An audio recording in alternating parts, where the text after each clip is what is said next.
کہتے ہیں کہ محمد بن ابراہیم محض یار جو اہواز میں امام حسن عسکری علیہ السلام کا وکیل تھا، ائمہ کے وکیل تھے، تقریباً ہر بڑے شہر میں جو ذریعہ تھے وہاں کے لوگوں کے لیے اپنے وقت کی امام کے بارے میں، یعنی ملاقات کروانی ہو یا کوئی مال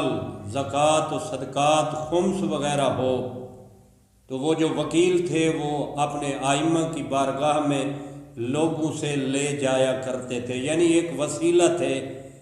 امام اور مخلوق کے درمیان۔ یہ محمد بن ابراہیم محض یار بھی مولا کے وکیل کا نام ہے، امام حسن عسکری علیہ السلام کے وکیل کا نام۔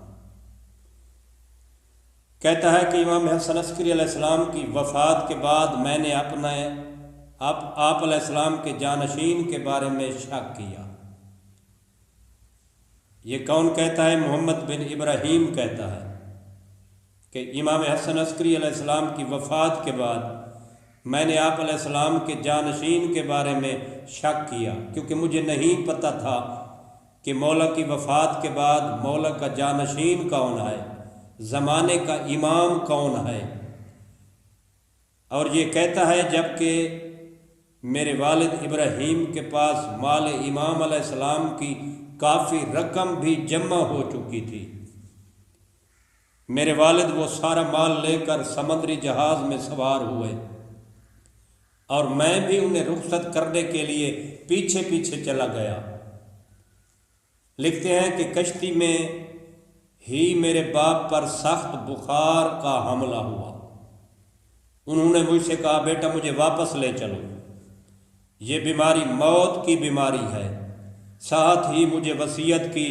کہ مال کی حفاظت کرو، خدا سے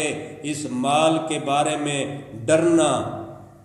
اور دوسرے لوگوں سے بھی اسے محفوظ کرنا، اسے اس کے مالک تک ضرور پہنچانا۔ وہ کہتا ہے کہ اس کے تیسرے دن بعد میرے والد وفات پا گئے، یعنی جو مجھے بات کہی تھی اس کے تیسرے دن بعد میرے والد دنیا سے رخصت ہو گئے، انتقال ہو گیا ان کا۔ یہ کہتا ہے میں نے اپنے آپ سے کہا کہ مال امانت ہے، ادھر چوری کا خطرہ ہے، دوسرے لوگ یہ مال مجھ سے ہتھیا نہ لیں۔ یہ کہتا ہے کہ میں مال کو لے کر بغداد چلا گیا، وہاں کرائے پہ مکان لیا اور اس مکان میں وہ سارا مال رکھ کے میں مال کی حفاظت کرنے لگا اور سوچنے لگا کہ وہ ذات مہربانی کرے کہ امام برحق مجھ پر ثابت ہو جائے، یعنی مجھے پتہ چل جائے کہ امام حسن عسکری علیہ السلام کے بعد ان کے جانشین کون ہیں۔ یہ کہتا ہے میں وہاں رہ رہا تھا یا ایک دن مولا کی طرف سے میرے پاس ایک خط پہنچا، میں حیران ہوا جس میں میرے مال کی تمام خصوصیات لکھی ہوئی تھیں، اور یہ کہتا ہے کچھ ایسی چیزیں بھی لکھی ہوئی تھیں جن کو میں جانتا تک نہیں تھا۔ جب میں نے دیکھا تو وہ علامتیں بھی مجھے مل گئیں، وہ خصوصیات بھی مجھے مل گئیں۔